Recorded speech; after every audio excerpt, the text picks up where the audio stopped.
नमस्कार दोस्तों, मैं अजित आप सभी का स्वागत करता हूं आज की एक नई वीडियो में। वीडियो को पूरा देखिएगा। चैनल पे नया है तो चैनल को सब्सक्राइब कर लीजिए। तो चलिए वीडियो को शुरू करते हैं। तो आपके सामने मैथ के कुछ इम्पोर्टेंट क्वेश्चंस लेके हाजिर हुए हैं, जो कि आगामी हर परीक्षा के लिए बहुत ही महत्वपूर्ण है। चाहे वो एसएससी, रेलवे या हो कहीं पे भी ऐसा एग्ज़ाम जहाँ पे भी मैथ पूछी जाती है, उन सभी परीक्षाओं के लिए बहुत भी महत्वपूर्ण है। तो चलिए वीडियो को शुरू करते हैं और क्वेश्चंस किस तरीके से पूछे जाते हैं वो देखते हैं। तो अभी जो क्वेश्चंस आप देख रहे हैं, ये जो आरपीएफ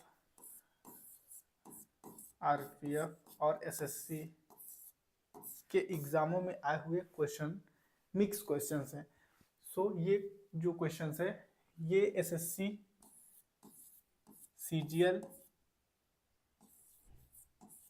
2023 के परीक्षा में आया हुआ रियल क्वेश्चंस है। आप जाके देखिए, ये क्वेश्चंस आपको देखने को मिल जाएगा।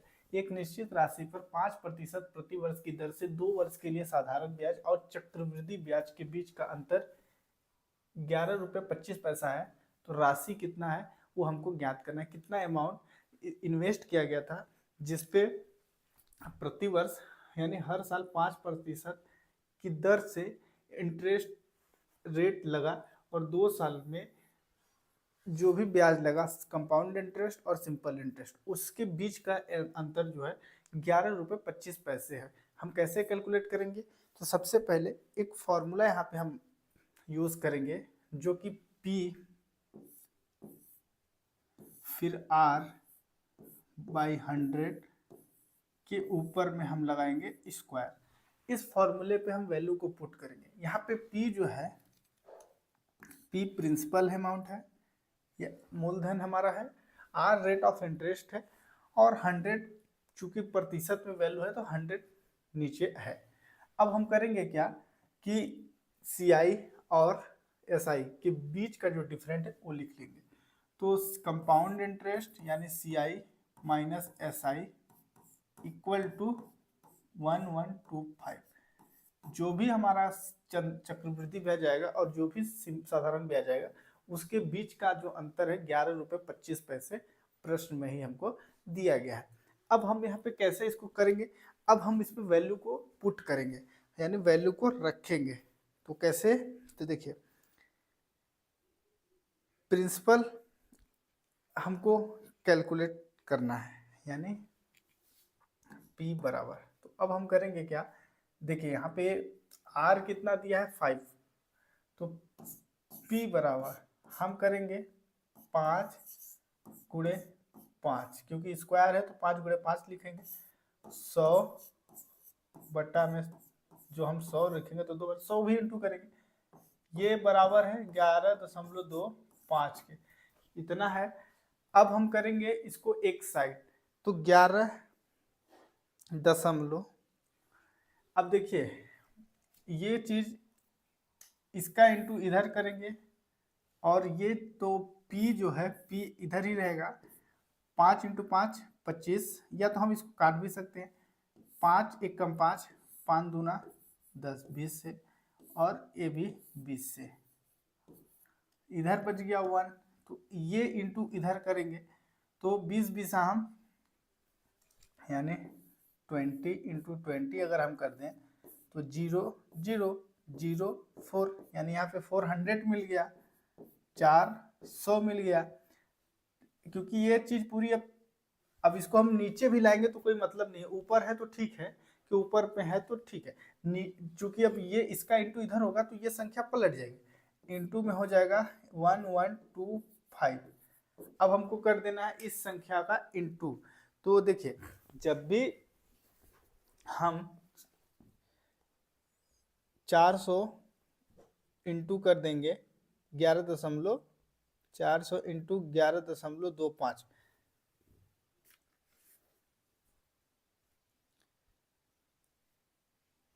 तो हमको यहाँ पे देखिए, जब इसका इसमें इंटू करेंगे 400 इंटू 11.5, तो ये अब 4500 यहाँ पे हमको मिल जाएगा। और 4500 के according option number C is the right answer. तो इस तरीके से हम प्रिंसिपल अमाउंट को कैलकुलेट कर सकते हैं। सबसे पहले इंटरेस्ट तो हमको प्रतिशत पर एनम का दिया गया है। 2 साल का हमको कंपाउंड इंटरेस्ट और सिंपल इंटरेस्ट भी कैलकुलेट करना है। पी बराबर हम आर बाई 100 स्क्वायर लिखेंगे, चूंकि पी प्रिंसिपल अमाउंट है, 5% है तो 5 गुणे 5 आर 2 साल, आर जो है स्क्वायर लगा हुआ है 2 साल के लिए है, तो आप 5 गुणे 5 करेंगे और नीचे में 100 गुणे 100 करेंगे। 5 से हमने काटा, 5 एकम 5, 5 दूना 10, यानी 20 बार में 20 पंचे 100, 20 पंचे 100, 20 इंटू 20 40 होता है। 40 यानी मतलब 400, 400 गुणे 11.25 बराबर होता है 4500, जो कि ऑप्शन नंबर सी में अवेलेबल है। फिर उसके बाद अगला क्वेश्चन, कितने समय में 4% वार्षिक दर से 10,000 रुपये पर उतना ही ब्याज प्राप्त होगा जितना 5% साधारण ब्याज की दर से 4 वर्ष में 8,000 रुपये पर प्राप्त होगा। इसमें हमको करना क्या, देखिए इंटरेस्ट जो है वो 4% है, सिंपल इंटरेस्ट की बात कर रहा है, 4% की बात कर रहा है, और 4% पे 10,000 इन्वेस्ट किया।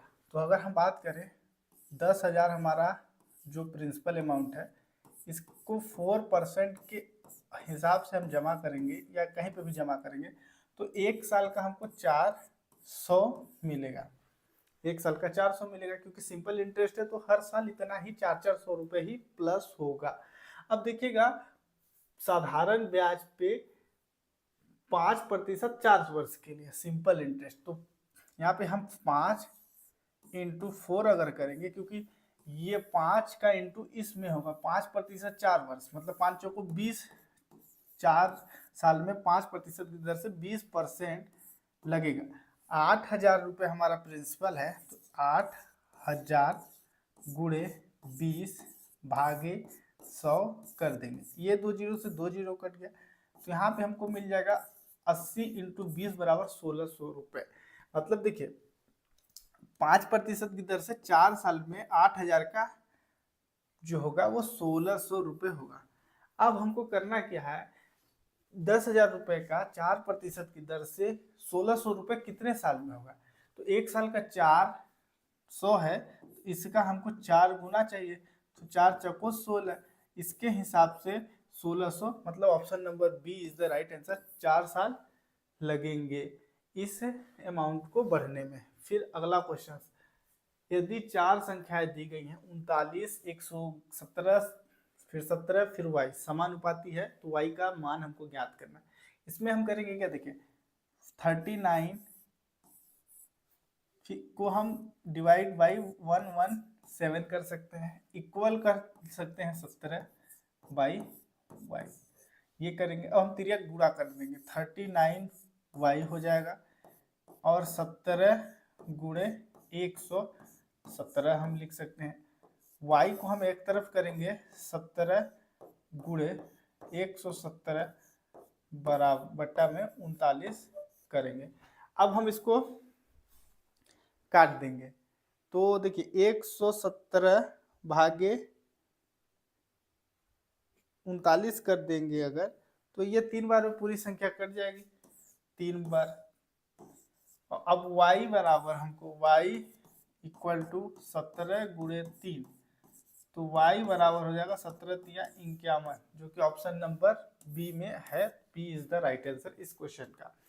तो समानुपाती के क्वेश्चंस इस तरीके से सॉल्व किए जाते हैं। फिर अगला क्वेश्चन, एक बेईमान विक्रेता है, यानी एक कोई सेलर है जिसको बेईमान कहा जा रहा है, जिसमें कह रहा है कि वो अपनी लागत मूल्य का 12.5% की हानि पर सामान को बेचता है, लेकिन वो एक चालाकी करता है कि 36 ग्राम जहाँ पे प्रोडक्ट को तौलना था वहाँ पे वो 28 ग्राम ही यूज कर रहा है, तो उसको कितना लाभ या हानि होगा ये ज्ञात करना है।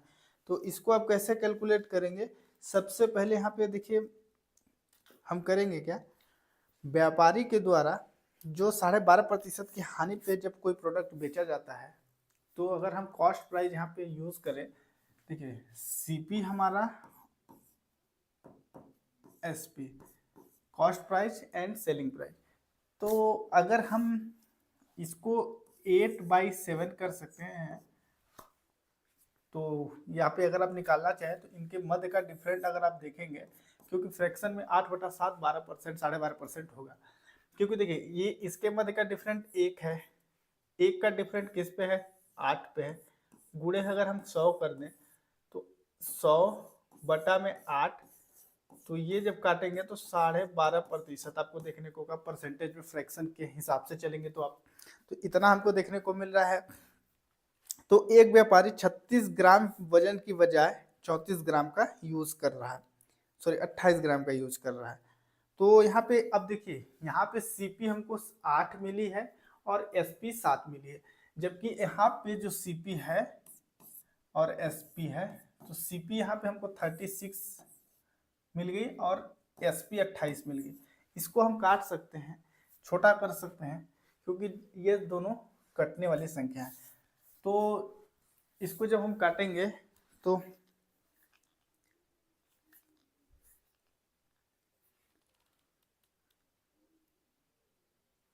ये सॉरी यहाँ पे ये यहाँ पे जो CP28 है, CP जो यहाँ पे है ये 28 है और SP जो यहाँ पे है 36 है। तो अब हम इसको काटेंगे, 7 चौक 4 सत्ते 28, 4 सत्ते तो 7 बार में कट गया, और 4 छंग 24, 4 6 4 32, 4 9 या 36, 9 से ये कट गया, ये शॉर्ट कर लिए, छोटा कर लिए, क्योंकि कैलकुलेशन में इजी होगा। क्रमिक विधि एक होता है, उसका हम प्रयोग करेंगे। तो क्रमिक विधि में हम करेंगे क्या, देखिए सबसे पहले डिस्काउंट या लॉस पे जब सामान को बेचा 12.5% के लॉस पे, तो वहां पे हमारी जो कॉस्ट प्राइस थी वो 8 रुपए थी और सेलिंग प्राइस 7 रुपए थी। यहाँ पे हमारी जब हमने किया क्या कि 36 ग्राम की जगह 28 ग्राम प्रोडक्ट को सेल किया, तो हाँ यहाँ पे हमारी जो कॉस्ट प्राइस आई, यानी जो लागत मूल्य थी वो 7 रुपए थी, लेकिन हम उसको 9 रुपए में सेल किए।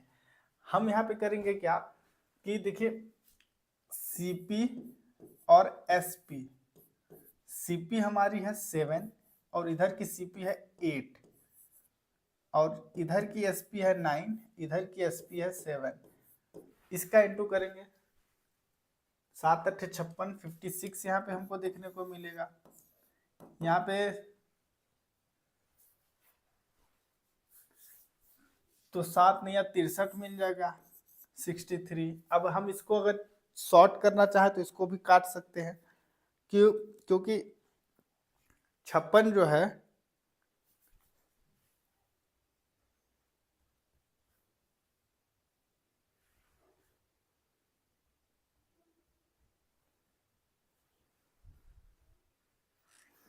तो इसको हम 3 से काट दें, अगर 3 एकम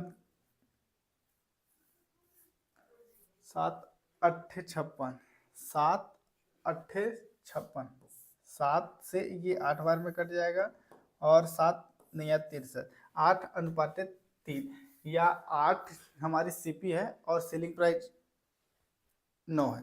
अब लाभ प्रतिशत हम निकालेंगे, लाभ परसेंट इक्वल टू होता है प्रॉफिट है, यहाँ पे हमको हो रहा है क्योंकि देखिए 8 रुपये हमारी लागत मूल्य है और 9 रुपये में हमने सेल किया।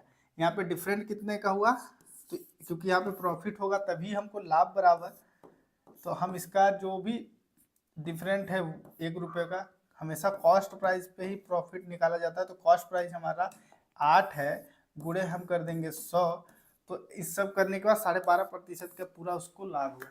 क्योंकि देखिए यहाँ पे अपने मूलधन पे 12.5% की लॉस पे उसने बेचा, तो 12.5% का मतलब वो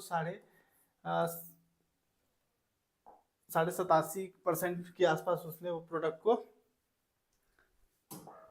सेल किया। तो हमारी यहाँ पे जो कॉस्ट प्राइस आई वो 8 रुपये थी, लेकिन हमने उसको सेल किया 7 रुपये में, यहाँ पे हमको देखने को मिल गया।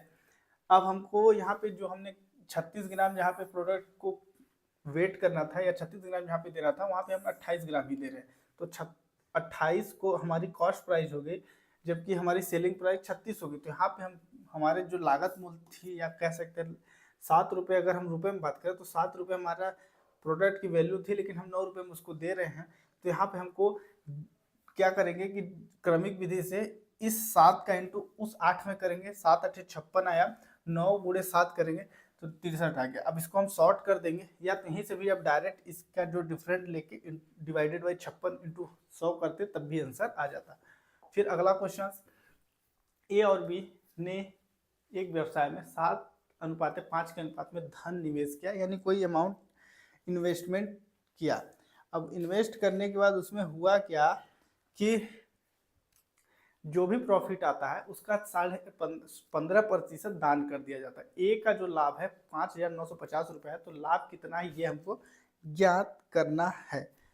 सो ए जो है ए अनुपाते बी हमको दिया कितना है 7:5। ए ने 7 रुपये अगर इन्वेस्ट किया तो बी ने 5 रुपये इन्वेस्ट किया।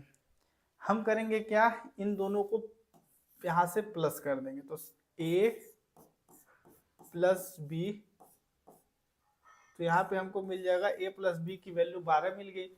ए और बी की वैल्यू 12 जब हो गई, कुल लाभ का 15% दान किया जा रहा है, तो ए का हिस्सा जो भी प्रॉफिट आया, कुल लाभ जो आया, कुल लाभ का 15% दान किया गया। तो उसमें ए का जो हिस्सा है, ए का हिस्सा है 5,950 रुपये, मतलब दान करने के बाद भी ए को 5,950 मतलब ए का पार्ट आया। हम करेंगे क्या, ए और बी का कुल लाभ निकालेंगे, ए और बी का कुल लाभ। ए और बी का कुल लाभ होगा, कुल लाभ जब ए का है 5,950 तो 5,950 हम ऐसे रखेंगे, गुणे में करेंगे, ये ए और बी की बात कर रहा है तो ए की अगर हम निकालेंगे तो 7 रख देंगे,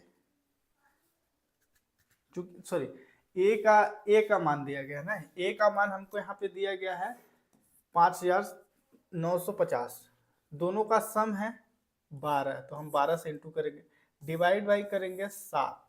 जब यहाँ पे हम 7 से डिवाइड अगर कर देंगे तो 5950 को जब हम काटेंगे तो ये हमको मिल जाएगा, ये 7 का 850 हो जाएगा, 850 गुना होता है, क्योंकि देखिए 7 8 56, तो यहाँ पे बचा 3 इधर जाएगा, 7 पाना 35, 850 गुणे 12 जब करेंगे तो ये 12 शून्य शून्य, 12 पंचे 60 की शून्य, हासिल का रिमेनिंग है यहाँ पे 6, 12 अट्ठे 96 और 96 में 6 जोड़ देंगे तो 10 20, 1020, सॉरी 1200 हमको देखने को यहाँ पे मिला। 1200 हमारा आंसर नहीं है, 1200 क्या है, 1200 दोनों के द्वारा जो दान किया गया, जो अमाउंट डिस्काउंट में, मतलब जो 15% प्रॉफिट, ये सिर्फ 85% है, 15% और इसमें जब निकाल देंगे तो एक्चुअल हमारी वैल्यू निकालेंगे। अब हम यहाँ पे करेंगे क्या, देखिए 10,285% है, तो गुणे में हम 100 कर देंगे, तो यहाँ से जब हम इसको 85 से जब डिवाइड करेंगे तो ये 120 बार में कट जाएगा, और 120 इंटू 100 बराबर equal to 12,000। Option number D is the right answer. फिर अगला क्वेश्चन, सुधीन ने 4 घंटे के लिए 8.5 किलोमीटर की चाल से साइकिल चलाई, फिर एक ऑटो लिया और 1.5 किलोमीटर के लिए, मतलब 4 घंटे के लिए उसने, सुधीर नाम का एक व्यक्ति है जो कि 4 घंटे के लिए 3 तरीके से एक जगह से गया। सबसे पहले वो जान 8.5 किलोमीटर की उसकी चाल थी जो कि वो साइकिल से चलाई, फिर एक ऑटो लिया जो कि 1.5 किलोमीटर के लिए 20 किलोमीटर प्रति घंटे की चाल से यात्रा की, और फिर y घंटे के लिए 4 किलोमीटर प्रति घंटे की चाल से चलाई। यदि पूरी यात्रा के दौरान औसत जो किलोमीटर है वो 10 किलोमीटर प्रति घंटा थी, तो y का मान कितना है ये ज्ञात करना है। तो औसत गति बराबर कुल दूरी बटा कुल समय, औसत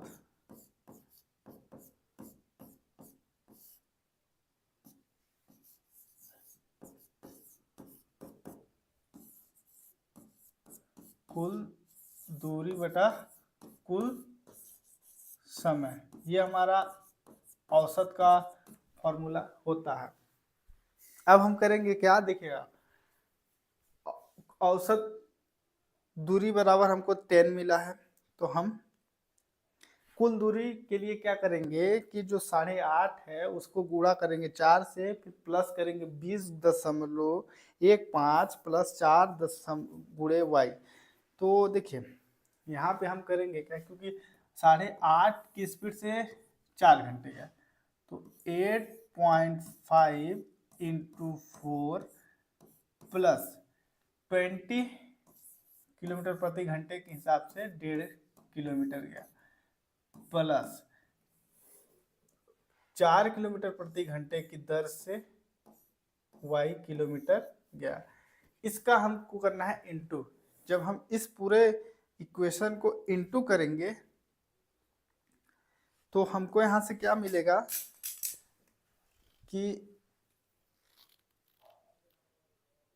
इतना करने पे हमको 64 मिल जाएगा, 64, और ये हो जाएगा 4y। ये हमको मिल गई कुल दूरी, टोटल डिस्टेंस। कुल दूरी बराबर हो गई हमको 64.4 y किलोमीटर, ये हमारी कुल दूरी होगी। अब कुल समय के लिए हम करेंगे क्या, टाइम को जोड़ देंगे।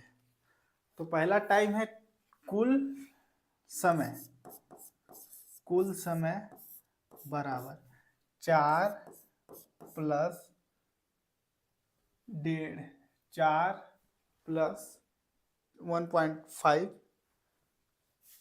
1.5 प्लस y। इधर से हमको क्या मिला, 5.5 y प्लस का यहाँ पे हमको मिल गया।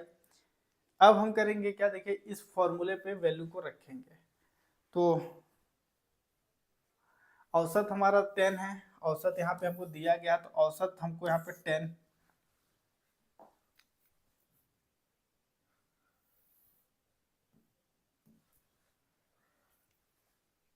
औसत हमको 10 दिया गया है तो हम 10 रखेंगे। कुल दूरी कितनी है, 64 प्लस 4y। कुल समय कितना दिया है, 5.5 प्लस y। इसका इंटू इधर करेंगे तो 55 plus 10y equal to 64 plus 4y।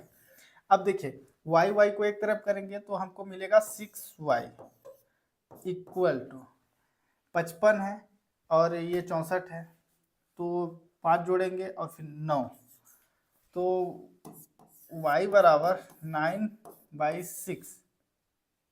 3 से काटेंगे, 3 दूना 6, 3 तिकाई 9, फिर 2 एकम 2, 2 पंचे 10, 1.5, y की वैल्यू 10, 1.5 आ गई, यानी option number C is the right answer. So अगला क्वेश्चन एंड लास्ट क्वेश्चन, यहाँ पे कह रहा है 10a माइनस बी बराबर 10a minus 10b divided by 1 plus 10a into 10b के उपयोग से 15 डिग्री का मान ज्ञात कीजिए। ये हमको ज्ञात करना है।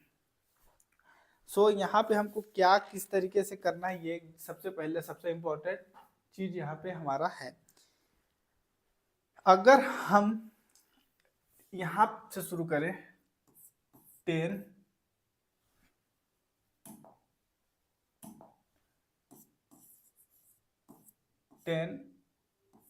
ए के लिए हम 60 डिग्री मान लेते हैं और 10b के लिए हम 45 डिग्री मान लेते हैं।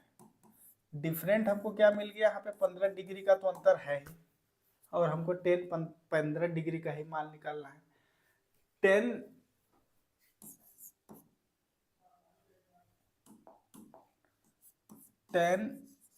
60 डिग्री इक्वल टू √3 होता है। 45 डिग्री इक्वल टू 1 होता है। यही चीज हमको इस इक्वेशन में रखना है अब हम करेंगे क्या, देखिए 10a का मतलब हम √3 का उपयोग कर रहे हैं, 10b का मतलब 1, यानी या तो यहाँ पे हम ये रख लेते हैं सबसे पहले, 10a के लिए हम 60 डिग्री माइनस 10b के लिए हम